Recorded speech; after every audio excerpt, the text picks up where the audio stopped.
గౌరవనీయులైనటువంటి సభాధ్యక్షులు, జాతీయ అధ్యక్షులు, మన ప్రియతమ నాయకులు నారా చంద్రబాబు నాయుడు గారికి, తెలంగాణ తెలుగుదేశం అధ్యక్షులు రమణ గారికి, ఆంధ్రప్రదేశ్ అధ్యక్షులు కళా వెంకట గారికి, ఈ మహానాడు వేదికపై ఆసీనులైనటువంటి అగ్రనేతలకు, వివిధ రాష్ట్రాల నుంచి విదేశాల నుంచి తెలుగు ప్రజల రాజకీయ పర్వదినమైనటువంటి మహానాడుకు తరలి వచ్చినటువంటి తెలుగుదేశం పార్టీ కుటుంబ సభ్యులకు, పత్రికా విలేకరులకు, మీడియా ప్రతినిధులకు, సోషల్ మీడియా సోదరులకు, మౌత్ పబ్లిసిటీ మహాశయులకు, ఆప్తులకు, ఆత్మీయులకు, మిత్రులకు, హితులకు, సన్నిహితులకు సాష్టాంగ ప్రణామాలు అర్పిస్తున్నాను. ఈ అద్భుతమైన అద్వితీయమైనటువంటి మహానాడు వేదికపై అమలుకు నోచుకొని టీఆర్ఎస్ హామీలు అనేటువంటి రాజకీయ తీర్మానాన్ని ఇచ్చిన అధ్యక్షుల వారికి ధన్యవాదాలు. ఈ తీర్మానాలను రూపొందించిన రావుల చంద్రశేఖర్ రెడ్డి గారికి, కాశీనాథ్ గారికి కూడా ధన్యవాదాలు తెలియజేస్తున్నాను. తెలంగాణ రాష్ట్రం వచ్చిన, స్వపరిపాలన వచ్చిన, మిగులు బడ్జెట్ ఉన్న, ధనిక రాష్ట్రం అయినా ఇవాళ హామీలు ఎందుకు అవుతలేవో తెలంగాణ ప్రజలు ఆలోచించాలని ఈ సందర్భంగా నేను విజ్ఞప్తి చేస్తున్నా. స్వయం పాలన ముసుగులో, మన పాలన ముసుగులో తెలంగాణలో కొనసాగుతున్నది దొరపాలన అన్నటువంటి సూక్ష్మాన్ని మీరు గ్రహించాలని ఈ సందర్భంగా మనవి చేస్తున్నా. 35 సంవత్సరాల క్రితం తెలంగాణలో తెలుగుదేశం పార్టీ దొరలను గడిలో బంధిస్తే ఆ బందీ నుంచి బయటికి వచ్చిన పశుపతి పాలన నేడు తెలంగాణ రాష్ట్రంలో కొనసాగుతున్నది అని ఈ సందర్భంగా నేను మనవి చేస్తున్నా. ఇవాళ కేసీఆర్ హామీలు ఇస్తున్నాడు, ఆ హామీలను అందకుండా ఉట్టిలా గడుతున్నాడు. మాటల మత్తులో దించుతున్నాడు, తడిగుడ్డతో గొంతులు కోస్తున్నాడు. మాటలతో మభ్యపెట్టేవో కల్వకుంట్ల చంద్రశేఖరరావు గారు 4 సంవత్సరాల అధికారంలోకి వచ్చి ఇవాళ ఉద్యమ సమయంలో కానీ, ముఖ్యమంత్రి హోదాలో కానీ, ఎన్నికల సమయంలో ఇచ్చినటువంటి హామీలను ఎందుకు అమలు చేయడం లేదని చాలా సూటిగా అడుగుతున్నా. ఎన్నికల ముందు చెప్పిండు, బంగారు తెలంగాణ చేస్తా, వజ్రాల తెలంగాణ చేస్తా, కరీంనగర్ న్యూయార్క్ చేస్తా, వరంగల్ లండన్ చేస్తా, ఓల్డ్ సిటీ ఇస్తాంబుల్ చేస్తా, యాదగిరిగుట్టను వాటికన్ చేస్తా, హైదరాబాద్ డల్లాసం చేస్తానన్న ముఖ్యమంత్రి మాటలు నమ్మి 17,000 కోట్ల మిగులు బడ్జెట్తో దేశంలో దొండో ధనిక రాష్ట్రాన్ని కేసీఆర్ చేతులు పెడితే 4 సంవత్సరాల్లో 6,70,341.83 కోట్ల బడ్జెట్ ప్రవేశపెట్టి 2 లక్షల కోట్ల అప్పులు చేసి ఏ ఒక్క హామీని కూడా అమలు చేయలేదు. ఏ ఒక్క హామీని అమలు చేయకున్నా మొన్న జరిగిన టీఆర్ఎస్ మీటింగ్లో 100కు 100% హామీలు అమలు చేసినట్టు చెప్పింది. ఇవాళ కేసీఆర్కు నేను సవాలు విసురుతున్నా. నీళ్లు, నిధులు, నియామకాలను అటకెక్కించినావు, డబల్ బెడ్రూమ్కి వెళ్ళి ఎగనామం పెట్టినావు, దళితుల 3 ఎకరాల భూమికి 3 పంగనామాలు పెట్టినావు, కుల భవనాల నిర్మాణాన్ని శిలాఫలకాలకే పరిమితం చేసినావు, దళిత ముఖ్యమంత్రి పేరుతో దళితులను దగా చేసినావు, మాలా మాదిగ మహిళలకు మంగళం పాడినావు క్యాబినెట్లో. ఇవాళ ఎస్టీ మైనార్టీ రిజర్వేషన్లు రిజర్వ్లో పెట్టినావు. ఇవాళ ఉద్యోగ సంఘాల నేతను ఉత్తర కుమారులు చేసినావు. ఇవాళ లక్ష ఉద్యోగాలని ఉట్టి కట్టి నిరుద్యోగ యువతను మురిపిస్తున్నావు. రైతు రాజ్యం తెస్తానని రాబందుల రాజ్యం తెచ్చినావు. ప్రజా సంఘాల మీద పాత్ర పెడుతున్నావు. ఇవాళ ఇటువంటి పరిస్థితులలో కళాకారులని దొరల గడిలో బందీలను చేసినాడు. మీలాంటి జర్నలిస్టులను జోకొడుతున్నాడు, న్యాయవాదులకు నామాలు పెడుతున్నటువంటి పరిస్థితి తెలంగాణ రాష్ట్రంలో ఉంది. అందుకనే తెలంగాణ రాష్ట్రంలో టీఆర్ఎస్ కేడీలంతా బంగారు తెలంగాణ 3Dలో చూపిస్తున్నారు. అందుకనే కేసీఆర్ పాలన టీవీలల్లో, పేపర్లలో చూస్తే కడుపు నిండినట్టు ఉంటుంది, బయటకు వచ్చి చూస్తేనే కడుపు మండినట్టు ఉంటుంది అని ఈ సందర్భంగా మీకు విజ్ఞప్తి చేస్తున్నా. తెలంగాణ రాష్ట్రం వస్తే యంత్రి వస్తుందన్నాడు, అంటే నీళ్లు, నిధులు, నియామకాలు. ఇంతకుముందే రేవూరన్న చెప్పిండు నీళ్ళ గురించి, అంతకుముందు చెప్పిండు తెలంగాణ రాష్ట్రం వస్తే ఇవాళ 1 కోటి ఎకరాలకు నీళ్ళు ఇస్తానన్నాడు. గలగల పారే గోదావరిన చూస్తే నాకు కడుపు తరకపోతుంది, కాలడ్డం పెడితే తెలంగాణ సస్యశ్యామలం అన్నాడు. ఇవాళ కాలడ్డం పెడితే కమిషన్లు రావని మోటార్లు అడ్డం పెట్టి పారబెడతా అనేటువంటి పరిస్థితి ఉంది. ఇవాళ కల్వకుంట్ల చంద్రశేఖరరావు గారు 4 సంవత్సరాలుగా ప్రాజెక్టులతోటి సర్కస్ ఫీట్లు చేస్తున్నావు. ఇవాళ చెరువుల పూడిక తీత అంటున్నావు. 1 ఎకరానికి కూడా తెలంగాణలో అదనంగా నీళ్ళు ఇవ్వలే. ఇవాళ ప్రభుత్వ లెక్కలు చెప్తున్నా, 2013-14లో తెలంగాణలో సాగు విస్తీర్ణం ఎంత అయితే ఉందో 3 సంవత్సరాల తర్వాత తెలంగాణ రాష్ట్రంలో 36 లక్షల ఎకరాల సాగు విస్తీర్ణం శాతం తగ్గిపోయినటువంటి పరిస్థితి ఉంది. అందుకనే తెలుగుదేశం పార్టీ ప్రాజెక్టులకు వ్యతిరేకం కాదు, ప్రాజెక్టుల పేరుతో జరిగే దోపిడీకి వ్యతిరేకం అని చెప్తున్నా. గతంలో చంద్రబాబు నాయుడు గారు ముఖ్యమంత్రిగా ఉన్నప్పుడు దేవాదుల, కల్వకుర్తి, నెట్టెంపాడు, ఏఎంఆర్, భీమా, కోయిలసాగర్ అన్నీ మనం వచ్చాకే ప్రారంభించాం. ఇవాళ ఎస్ఆర్ఎస్ స్టేజ్ 1 స్టేజ్ 2కు 1500 కోట్లు ఖర్చు చేశాం. సాత్నాల, చెమలవాగు, గుండ్లవాగు, వట్టివాగు, శుద్ధవాగు, ఎర్రవాగు, కౌలాసనాల, తారిపేరు వంటి మధ్యతర ప్రాజెక్టులను పూర్తి చేసిన చరిత్ర ఈ తెలుగుదేశం పార్టీదని ఈ బహిరంగ సభ మీద చెప్పగలుగుతానని ఈ సందర్భంగా మనవి చేస్తున్నాం. ఇవాళ నిరుద్యోగుల ఉద్యోగాల గురించి చెప్పిండు. తెలంగాణ రాష్ట్రం వస్తే లక్షలాది ఉద్యోగాలు వస్తాయని చెప్పిండు. తెలంగాణ రాష్ట్రం రాకపోతే చప్రాసీ నౌకరి కూడా రాదన్నాడు. 3.5 లక్షల మంది సీమాంధ్ర ఉద్యోగులు తెలంగాణలో అక్రమంగా ఉన్నారని చెప్పిండు. తెలంగాణ రాగానే హరీష్ రావు వార్ రూమ్ పెట్టి వివరాలు సేకరించిండు.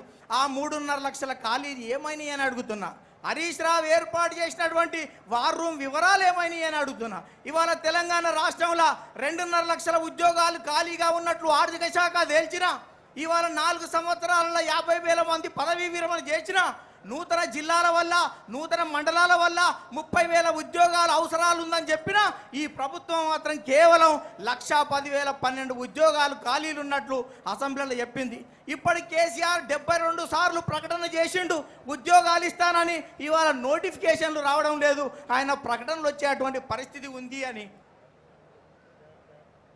ఈ సందర్భంగా మనం చేస్తున్నా. అందుకనే నేను కల్వకుంట్ల చంద్రశేఖర్ రావుని అడుగుతున్నా. టీఎస్పీఎస్సీల గంట ఉన్నాడు, గవర్నమెంట్లో సుంటలు ఉన్నారు, నిరుద్యోగులకు ఆకలి మంటలు మాడతలేవు, తీర్తలేవు అని ఈ సందర్భంగా మనవి చేస్తున్నాం. కాంట్రాక్ట్ వాళ్ళని పర్మనెంట్ చేస్తానన్నాడు. ఎవరికైనా అంటే ఆయన ఇంట్లో 5కి అయింది పర్మనెంట్, ఎవరికి కాలే. ఇవాళ మూతపడ్డ పరిశ్రమలు పునరుద్ధరిస్తానన్నాడు. తెలంగాణలో 22,250 పరిశ్రమలు మూతపడ్డాయి.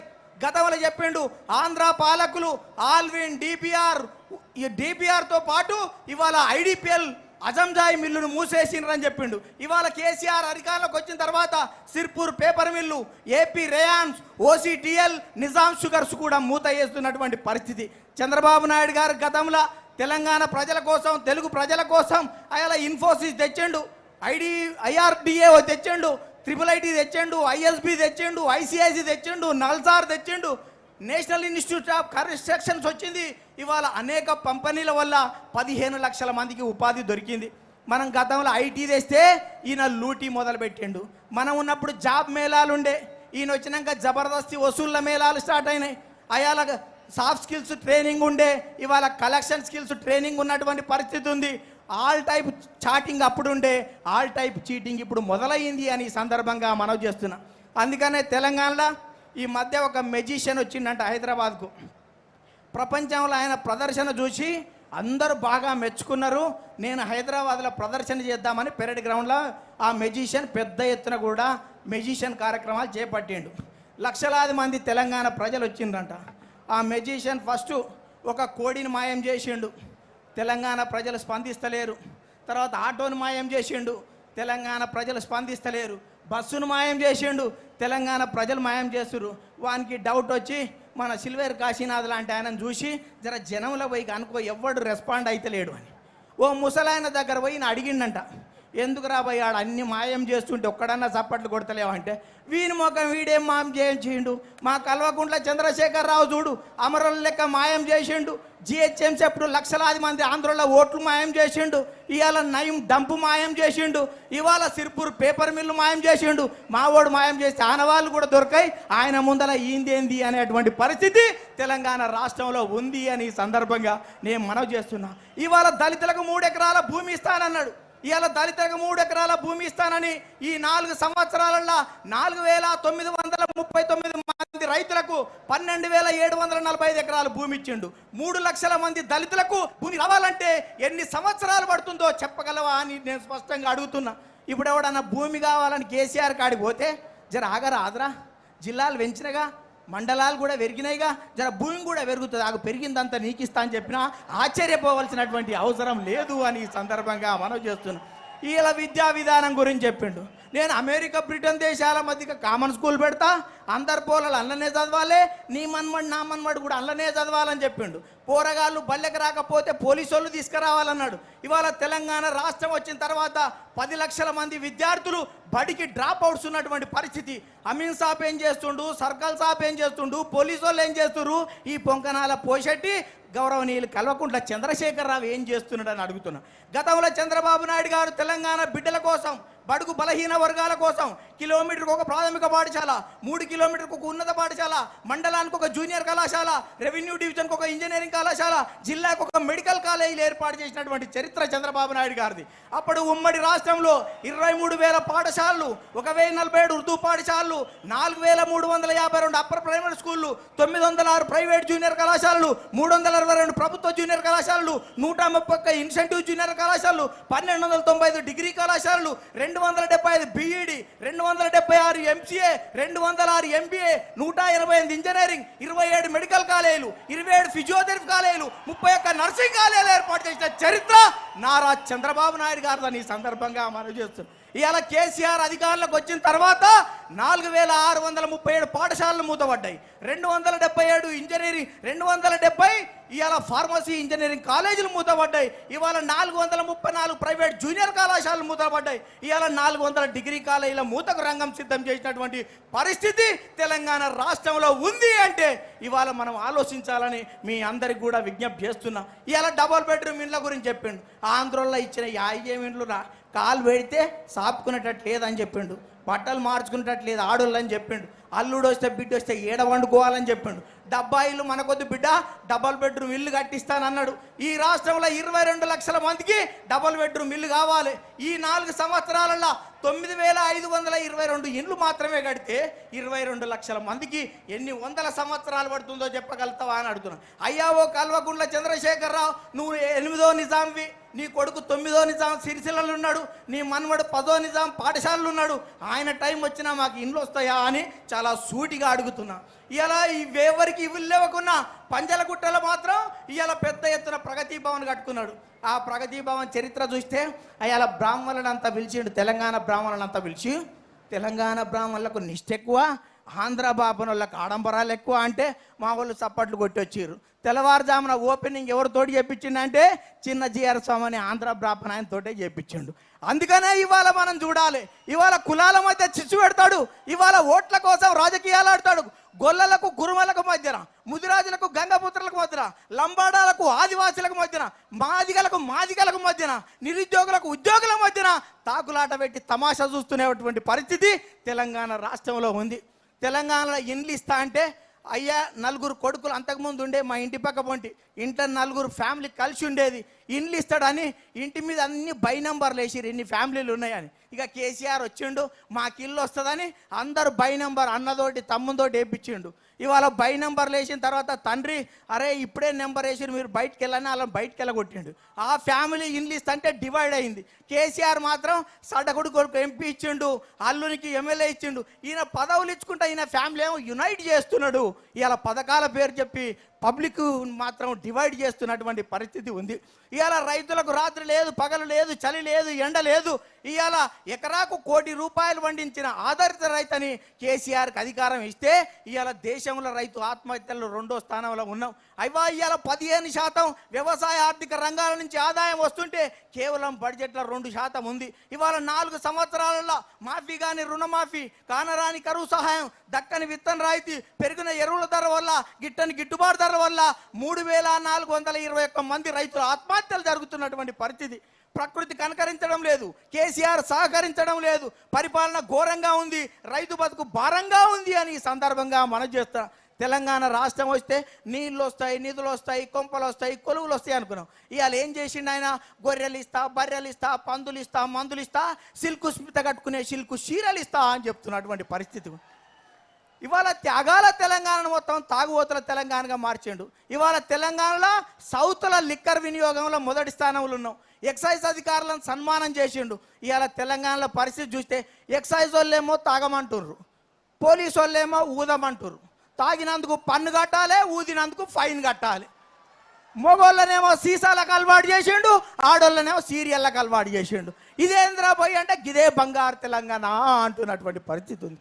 అందుకనే అయ్యవారు చూపించే అరుంధతి నక్షత్రం కనిపించదు, మా కేసీఆర్ చూపించే బంగారు తెలంగాణ కనిపించదు అని మీ అందరికీ మాత్రం దండం పెడుతున్నా. ఆయన మీద నమ్ముకునేటువంటి పరిస్థితి లేదు. ఇవాళ తెలంగాణ రాష్ట్రంలో శాంతి భద్రతలు కూడా క్షీణించారు. ఇవాళ నేను ఒక్కటే ఉదాహరణతోటి శాంతి భద్రత పరిస్థితి చెప్తా. 105వ జాతీయ సైన్స్ కాంగ్రెస్ ఒక 100 కోట్లు వచ్చేది ఉస్మానియా యూనివర్సిటీ ఉంటే భద్రతా కారణాల రీత్యా ఇవాళ అది వెళ్ళిపోయినటువంటి పరిస్థితి ఉంది. ఇవాళ ముఖ్యమంత్రికి ఆయన బాత్రూమ్లనంట ఇలా బుల్లెట్ ప్రూఫ్ అద్దాలు పెట్టుకున్నాడంట. మొన్న రిటైర్డ్ అయిన డీజీపీని ఇంటర్నల్ సెక్యూరిటీ అడ్వైజర్గా పెట్టుకున్నాడు. నేను ఈ ఇంట్లోకి వెళ్ళాలని ముఖ్యమంత్రికి ఇంటర్నల్ సెక్యూరిటీ ఎందుకు అనుకుంటే ఇంట్లో 4 తయారయ్యారంట గ్రూపులు, ఎవరితోటి ఏమవుతుందో అని ఇంటర్నల్ సెక్యూరిటీ పెట్టినటువంటి పరిస్థితి ఉంది. ఇవాళ తెలంగాణ రాష్ట్రంలో ముందు చెప్పిండు నేను అధునాతనమైన ఆయుధాలు ఇస్తా పోలీసు వాళ్ళకి అని చెప్పిండు. ఏమిచ్చిండా అంటే పొద్దుగాల పూట కెమెరాలు ఇస్తుండు, సాయంత్రం పూట బ్రీత్ అనలైజర్లు ఇస్తున్నారు. పొద్దుగాలనే ఇట్లా కలెక్ట్ చేయరు, సాయంత్రం అట్లా కలెక్ట్ చేయరు అనేటువంటి పరిస్థితి తెలంగాణ రాష్ట్రంలో ఉంది. ఇవాళ నిఘా ఉగ్రవాదుల మీద ఉంచవలసిన నిఘా ప్రతిపక్ష నేతల మీద నిఘా పెడుతున్నటువంటి పరిస్థితి ఉంది. అందుకనే ఇవాళ దళాల మీద నిర్బంధం, గలాల మీద నిర్బంధం, పత్రికల మీద నిర్బంధం, ప్రసార సాధనాలపై నిర్బంధం, ప్రతిపక్షాలపై నిర్బంధం పెడుతున్నటువంటి పరిస్థితి రాష్ట్రంలో కొనసాగుతుందని ఈ సందర్భంగా నేను మనవి చేస్తూ, మొన్న 2 శాసనసభ్యులు ప్రశ్నిస్తే సస్పెండ్ చేసి టీఆర్ఎస్ ఎమ్మెల్యేలు బయట వచ్చి చెప్తున్నారు వాళ్ళు తాగొచ్చిండ్రు కాబట్టి సస్పెండ్ చేసినామంటే, మరి బ్రీత్ అనలైజర్ అసెంబ్లీకి కూడా పెట్టరాదు అని నేనన్నా. పెడదామనే ఉన్నది కానీ మా గౌరవ ముఖ్యమంత్రి మొట్టగా పట్టుబడితే మాకు ఇజ్జత్ పోతుందేమని పెడతలేమనేటువంటి పరిస్థితి ఈ రాష్ట్రంలో ఉంది అని సందర్భంగా మనవి చేస్తున్నా. అందుకనే సోదరులారా, ఇవాళ తెలుగుదేశం పార్టీ ఎల్రమ్మ లాంటి వాళ్ళు, రావుల చంద్రశేఖర్ రెడ్డి అనేక మంది ప్రశ్నిస్తే కేసులు పెట్టమని చెప్తుండ్రు. నేను ముఖ్యమంత్రి గారికి చెప్తున్నా, ఎవరైనా ఆరోపణలు చేస్తే కేసులు పెట్టమనే ఓ ముఖ్యమంత్రి ఈ జనగామ ఎమ్మెల్యే మీద జనగామ కలెక్టరే ఇవాళ చెరువు కబ్జా చేసిందని ఆరోపణలు చేస్తే కలెక్టర్ మీద కేసు పెట్టలే, లేకపోతే ఎమ్మెల్యే మీద కేసు పెట్టలే, ఎవరిది న్యాయమో ఎవరిది నిజమేదో తేల్చలే, కలెక్టర్ని ట్రాన్స్ఫర్ చేసినటువంటి పరిస్థితి ఉంది. అందుకనే ఇప్పటికీ కాలాతీతం అవుతుంది కాబట్టి తెలంగాణ తెలుగుదేశం పార్టీ తెలంగాణ అభివృద్ధికి అడుగులు నేర్పింది తెలుగుదేశం, తెలంగాణ ప్రగతిని పరుగులు తీయించిన చరిత్ర తెలుగుదేశం పార్టీకి ఉంది. ఈ జెండా కోసం మనం కృతనిశ్చయంతో ఉందామని ముందుకు పోదామని మీ అందరికీ విజ్ఞప్తి చేస్తూ, సార్ పర్మిషన్ తోటి ఒక 2 విషయాలతోటే ముగిస్తా. ఇక ఇక్కడ పరిస్థితి చూస్తే నరేంద్ర మోడీ అనుకున్నాం బాగానే ఉన్నాడుగా పైకెళ్ళి అంటే, అచ్చేదిన ఆయేగా ఆయేగా ఆయేగా అన్నాడు. అచ్చేదినేమో కానీ సచ్చేదినం తేనే తెచ్చిండు అని ఈ సందర్భంగా మనవి చేస్తా. నగదు రహిత పరిపాలన చేస్తానన్నాడు, మెదడు రహిత పరిపాలన చేస్తున్నాడు. మననేమో రోడ్లు ఊడమన్నాడు, సారేమో బ్యాంకులు ఊడ్చేటువంటి పరిస్థితుల్లో ఫుల్ బిజీలో ఉన్నాడు. అందుకనే మోడీ మీద ఓ పిల్లలు చెప్తున్నారు, ఓ తండ్రి అంట 2 కొడుకులకు చెప్పిండంట సాయంత్రం పూట, అరే మీరు ఈ రాత్రి భోజనం చేయకపోతే 20 రూపాయలు ఇస్తారా అన్నారంట. పాపం పిల్లలకు ఆశ కదా, చాక్లెట్లో గోళీలో కొనుక్కోవచ్చులే అని ఏం చెయ్యంలే అని 20 తీసి జేబులో పెట్టుకున్నారంట. ఉదయం టిఫిన్ చేద్దామని పోగానే ఆ తండ్రి అన్నాడంట, అరే 20 ఇచ్చినోనికే టిఫిన్ పెడతారా పోయి అన్నాడంట. అప్పుడు ఆ పిల్లలు, అరే నువ్వు డాడీవా మోడీరా భయ్ అనేటువంటి పరిస్థితి ఈ రాష్ట్రంలో ఉంది అని సందర్భంగా మనవి చేస్తున్నా. ఇవాళ ఇంకొక పరిస్థితి చూస్తే నేను బీజేపీ నాయకులకు చెప్తున్నా, విజయసాయి రెడ్డి ఎక్కువ మాట్లాడినా, జగన్మోహన్ రెడ్డి ఎక్కువ నడిచినా పలిగేది మాత్రం భారతీయ జనతా పార్టీ పైజామని అన్న విషయం మీరు గుర్తుపెట్టుకోవాలి. నేను మొన్న రాక అమరావతికి వచ్చి బాబు గారిని కలిసిపోయిన అక్కడికి, జగన్ పాదయాత్ర చేస్తుండు. పాపం ఇది ఎట్లుందో చూద్దాం, చాలా చూసినాం, మరి రమణన్నకు కూడా చెప్పాలి గిట్ల వంటి చేద్దామని.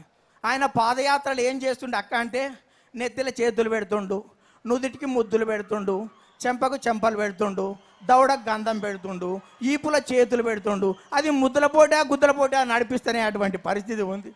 అందుకనే ఓ జగన్మోహన్ రెడ్డి 1,00,000 కోట్లు ప్రజాధనాన్ని లూటి చేసినావు. బ్రాహ్మణి స్టీల్స్, రఘురామ్ సిమెంట్స్, కర్ణాటకలో పవర్ ప్రాజెక్టు, సిక్కింలో పవర్ ప్రాజెక్టు, అరుణాచల్ ప్రదేశ్లో పవర్ ప్రాజెక్టు, జింపెక్ సంస్థ, సాక్షి దినపత్రిక, బెంగళూరులో బెన్నగట్రుట్ల 1000 ఎకరాల భూమి, 250 కోట్ల విలువైనటువంటి షాపింగ్ కాంప్లెక్స్లు, హైదరాబాద్లో 65 ఎకరాల జాగా. నీ అయ్యా జాగీరా ఎట్లొచ్చినాయ్యా జగన్మోహన్ రెడ్డి అని అడుగుతున్నాను. అందుకనే జగన్మోహన్ రెడ్డి ఎప్పుడు అంటాడంట, నాన్న ఓ మంచి నాన్న, అడగకుండానే జన్మనిచ్చినావు, అడగగానే ఎంపీ పదవినిచ్చినావు, రాసుకోవడానికి సాక్షి పేపర్ ఇచ్చినావు, చూసుకోవడానికి సాక్షి టీవీని ఇచ్చినావు, ఎందుకు నాన్న నాకు సీఎం సీట్ ఇస్తావంటే సిబిఐ ఇచ్చావు, నువ్వు చచ్చావు అనేటువంటి పరిస్థితి ఈ రాష్ట్రంలో ఉంది అని ఈ సందర్భంగా మనవి చేస్తూ ఏడివైనా నాకు కుర్చీ కావాలి ఇమ్మీడియట్లీ అంటున్నాను. ఇది చూసిన తర్వాత లాస్ట్కు సార్ ఏమనుకోక ఒక్కటే కథ చెప్పి ముగిస్తా.